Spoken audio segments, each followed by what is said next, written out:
কয়েকদিন আগেই পূর্ণ হয়েছে পরিণীতা ধারাবাহিকের 600 পর্ব, আর এবার গল্প ফুরিয়ে আসতে চলেছে।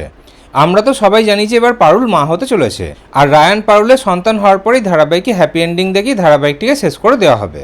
2024 সালের শেষের দিকে শুরু হয়েছিল পরিণীতা ধারাবাহিকটি। তার মানে আর মাত্র কয়েক মাস হলেই পরিণীতা ধারাবাহিকটি 2 বছর পূর্ণ করবে। কিন্তু 2 বছর পূর্ণ হওয়ার আগেই কি পরিণীতা ধারাবাহিকটিকে শেষ করে দেওয়া হবে?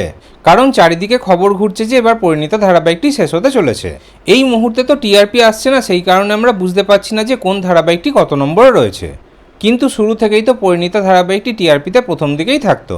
বেশিরভাগ সপ্তাহে বেঙ্গল টপার হতো, আর কোনো সপ্তাহে বেঙ্গল টপার হতে না পারলেও সেরা পাঁচে কিন্তু থাকতো। এত জনপ্রিয় ধারাবাহিকে কি এইভাবেই এত তাড়াতাড়ি শেষ করে দেওয়া হবে? কারণ অনেকেই বলছে যে গল্পে আর কিছু দেখানো বাকি নেই।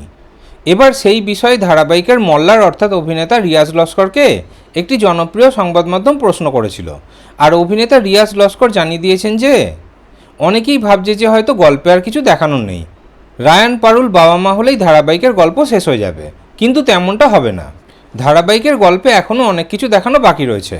রায়ান পারুলের সন্তান হওয়ার পরেও কিন্তু ধারাবাহিকের গল্পে নতুন ট্র্যাক আসবে, নতুন টুইস্ট আসবে, তাই ধারাবাহিক কিন্তু এখনই শেষ হবে না।